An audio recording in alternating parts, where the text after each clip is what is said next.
Salut à tous, bienvenue mesdames, mesdemoiselles, messieurs dans ce nouveau numéro du magazine de la diaspora sur les chaînes dont vous avez pris l'habitude de nous regarder parce que nous sommes diffusés sur plusieurs antennes à la fois. Alors mesdames, messieurs, comme la semaine passée, cette semaine, en tout cas ce mois, vous avez remarqué, certes que c'était le mois de la femme, mais là nous vous parlons depuis quelques jours de toutes les activités, en tout cas tout ce qui se passe ici au Salon du Livre. Je parle bien entendu de l'espace à Porte de Versailles à Paris où je reçois d'entrée de jeu, en tout cas pour ce deuxième numéro, celui-là même qui a encadré, nous sommes tous passés en tout cas par sa touche, en tout cas à l'école. Je parle de monsieur Aka Evi, professeur de philosophie. Il est surtout directeur général des arts et des lettres au Congo-Brazzaville. Il est arrivé hier soir ou ce matin presque, nous allons le dire. Bonjour professeur. Bonjour, bonjour, merci. Alors, comme d'habitude, Salon du Livre, nous sommes à la 7e édition déjà. Nous avons pris l'habitude de vous interviewer car vous êtes le représentant, on va dire, de la lettre quasiment dans notre pays. Alors, comment vous vous portez et comment vous trouvez le salon? Le salon est toujours un endroit merveilleux. Oui. Cette année, 7 ans, c'est beaucoup. 7e édition, sur les 7 éditions, je manque une seule. Oui. C'est la dernière année, oui. Mais je suis là, je suis revenu. C'est un merveilleux endroit. Alors, et je remercie encore le ministre de la Culture et des Arts qui m'a fait l'honneur de me faire inviter ici, ainsi que Sylvain Pili, le directeur général de ce magnifique salon, Galerie Congo, oui. Qui m'a invité aussi à venir participer à ce salon. Je le remercie sincèrement. Alors, monsieur le professeur, monsieur Aka Evi, vous avez emmené une délégation du ministère de la Culture qui est bien en place. Nous avons remarqué aussi une grande première. Il y a une dizaine quasiment des jeunes élèves du lycée Chaminade qui ont gagné un concours, peut-être que vous n'êtes pas au courant, normalement vous devez le savoir, qui sont venus vivre l'ambiance du Salon du Livre. Expliquez-nous un peu comment ils ont eu cette chance et l'initiative vient de qui finalement?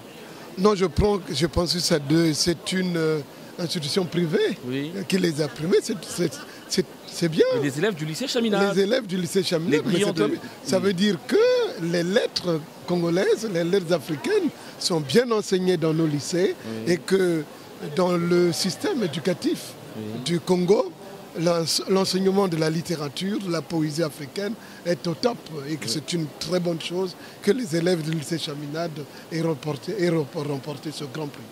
Alors, professeur Aka Evi, il y a une petite actualité ici en France, même au Congo, vous le savez de toute façon. Monsieur Alain Mambankou, donc ce grand écrivain congolais qui représente le Congo ici même, vient de faire son premier cours au Collège de France. Il semble se plaindre parce que nous avons vu la présence du ministre de la Culture de la France, nous avons vu des anciens premiers ministres, des autorités et des ambassadeurs qui ont défilé, qui étaient présents dans cette salle où il a donné son premier cours, en tout cas au Collège de France. Nous avons noté malheureusement l'absence du ministre de la Culture du Congo. Que dites-vous de ça? Je ne répondrai pas à la place du ministre de la Culture du Congo. Je pense que c'est pour des raisons tout à fait légitimes s'il ne s'est pas présenté, mais je regrette une chose. Moi qui vous parle, vous pourrez vérifier ça à Brazzaville. Toute la semaine, je parlais à mes étudiants du Collège de France. Je dis il faut que je sois à la leçon inaugurale d'Alain Mambankou au Collège de France. Parce que je sais ce que c'est. Le Collège de France, c'est le plus haut sommet du savoir en France. Vous comprenez? L'un des plus grands temples du savoir dans le monde. Il n'y a rien de plus beau que d'être nommé, même pour une année, au Collège de France, même pour 6 mois au Collège de France. Moi, quand j'étais étudiant, ici à Paris, en Sorbonne, ou à Paris 8, je courais plus à mes enseignements au Collège de France qu'en Sorbonne. J'allais écouter Michel Foucault, j'allais écouter Roland Barthes, j'allais écouter des grands messieurs ou des grandes dames qui s'appellent Françoise Héritier, l'une des plus grandes anthropologues sur l'Afrique dans le monde. Donc le Collège de France est magnifique. Léopold Sédar Senghor avait dit une chose, je ne sais pas à quelle occasion, il avait dit « Je pourrais rater l'Académie française, mais pas le Collège de France ». Il a raté le Collège de France. Il a eu l'Académie. Parce que le Collège de France, vous êtes plus qu'immortel. Et donc c'est pour nous, au-delà de toute polémique, au-delà de tout mot, c'est un grand moment que cette nomination d'Alain Mambankou au Collège de France.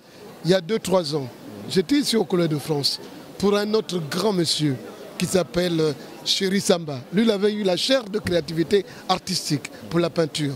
Cette année, c'est Alain Mambankou. Donc, c'est avec beaucoup d'émotion que je suis heureux de savoir que Alain Mabankou a été élu au Collège de France. Et je suis malheureux, pourquoi? Parce que nous, on nous a donné notre visa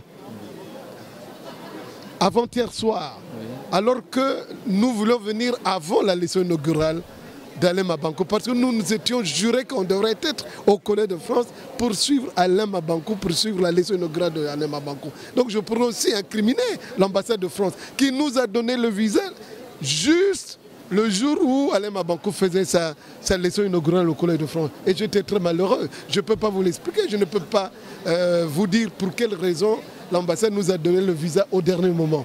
Mais c'est ainsi, c'est comme ça, c'est les aléas. Moi, j'aurais voulu. J'ai dit à mes étudiants, le Collège de France, c'est tout le rêve de tous les grands professeurs en Europe. Moi, j'ai assisté à la leçon inaugurale d'un grand philosophe allemand. Il s'appelle Habermas. Il est venu ici. Il avait été invité par un autre grand philosophe français, Michel Foucault.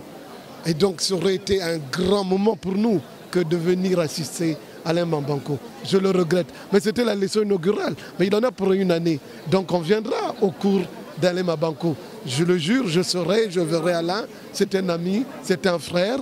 Et je pense que c'est un grand honneur, non seulement pour le Congo, mais pour toute l'Afrique, d'avoir un grand écrivain africain au Collège de France. Voilà. Professeur Akaevi, vous avez l'air d'être très heureux, très content en parlant d'Alain Mabankou qui est un ami pour vous. Mais lui, il a semblé le manifester. Vous allez peut-être lui envoyer un message, un conseil, peut-être pour se consoler, je ne sais pas, parce qu'il arrête. On n'a pas besoin d'envoyer un conseil à un homme comme Alain Mabankou. Non, non. On n'a pas besoin de faire un conseil à Alain Mabankou. On n'a pas besoin de lui dire ce qu'il faut faire. Non, on ne le fait pas. Vous savez, je vais vous raconter une anecdote tout à fait bizarre et étrange. Nous, quand nous étions étudiants ici, Jean-Paul Sartre vendait le journal Rouge. Après qui est devenu Libération, au De Mago. Nous tous, nous allons voir Jean-Paul Sartre au De Mago avec le Castor. Vous savez qui est le Castor? Simone de Beauvoir. C'est comme ça qu'il appelait le Castor. Simone de Beauvoir. On voyait de loin Jean-Paul Sartre. Et après les événements, pendant les événements de mai 68, on aurait dit au général de Gaulle, parce qu'il était parmi les manifestants, il avait demandé à ce qu'on l'arrête. Et on a dit au général de Gaulle, on a arrêté Jean-Paul Sartre. Il aurait dit à quelqu'un, il a dit, mais comment ça? C'est comme si vous m'annoncez qu'on a arrêté Voltaire. Mais Alain Mabankou, c'est comme Voltaire. Donc on ne peut pas faire des conseils à un homme comme Alain Mabankou, comme surtout pas à Jean-Paul Sartre. Alain Mabankou, c'est une de nos meilleures lumières du début de ce 21e siècle. On n'a pas besoin, il est la lumière, donc on n'a pas besoin de faire des conseils ou lui demander d'être ou de ne pas faire. Vous comprenez? Il sait ce qu'il dit, il sait ce qu'il écrit, et c'est une des plus belles plumes de l'Afrique depuis bien longtemps.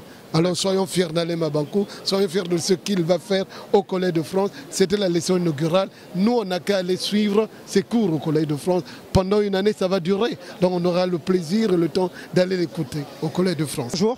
Bonjour. Alors en fait, on a entendu votre coup de gueule par rapport à l'absence du ministre de la Culture congolaise. Oui. Suite à votre élection, alors, une réaction par rapport à... Oui, mais bon... franchement, je ne vais pas passer mon temps à pousser des coups de gueule. Après, ça ne voudra rien dire. Les gens font ce qu'ils veulent. Je n'ai pas besoin de personne pour exister. Et donc, je trouve simplement que le conseil est simple. Je vis dans un pays qui n'a pas de culture, qui a les plus grands écrivains africains sont là-bas, mais dont la politique culturelle est l'un des plus grands désastres que j'ai jamais vu dans l'espace du continent africain. Et l'histoire retiendra cela. Et quand on continue à mettre des plaisantins devant des responsabilités aussi lourdes, ça finit par être le spectacle que nous avons vu. Donc j'espère au moins que vous aurez le courage de montrer ce que j'ai dit et de diffuser cela, parce qu'il n'y a eu aucune émission, aucune image sur mon entrée au collège, au pays, là-bas. Donc il y a plein de coups de gueule. Ceux qui veulent diriger, ils dirigent, mais ils dirigeront ce pays sans ma responsabilité intellectuelle. Moi, je ne parle plus au Congo en tant que politique. Quand je parle, j'adresse le message à la jeunesse congolaise. Et cette jeunesse comprend mon langage parce que nous avons le même vocabulaire. Quant aux autres, eh ben, c'est le festin des Hippocrates et des hypocrites. Ils n'ont qu'à gérer une culture qui est désastreuse. En tout cas, le message est passé. Par contre, une réaction par rapport à ce qui se passe au Congo aujourd'hui, jour d'élection. Non, je ne me prononce pas sur les élections parce que j'étais déjà contre la Constitution. Pour moi, il n'y a pas d'élection. Merci. Professeur Akaevi, dernière question. Nous venons de voir avec ces images que nous diffusons d'ailleurs que vous êtes en train de participer à l'exposé de tout à l'heure. Expliquez-nous ce qu'il est. La table ronde de tout à l'heure, oui. C'était un entretien avec les écrivains, les jeunes écrivains Oui. et un vieux écrivain, les jeunes écrivains de Pointe-Noire et de Brazzaville. Et un vieux écrivain, mais qui est un grand professeur, un grand homme de lettres. Son nom est même lié à la naissance de l'université de Brazzaville, le professeur Ngoïngala. Oui. Oh, c'était un moment magnifique que d'avoir écouté Ngoïngala avec ces jeunes écrivains, les Raymond locaux, les Kala Alphonse, les Eta, les Sokat, qui sont venus de Brazzaville et de Pointe-Noire, qui ont fait la magnifique liaison entre le fleuve, le rail et l'océan. Parce que le Congo, c'est ça, le fleuve, le rail et l'océan. L'océan par qui le monde rentre au Congo, le fleuve par qui le Congo rentre dans le monde. C'était magnifique, c'était une belle table ronde. J'ai eu plaisir à présider cette table ronde.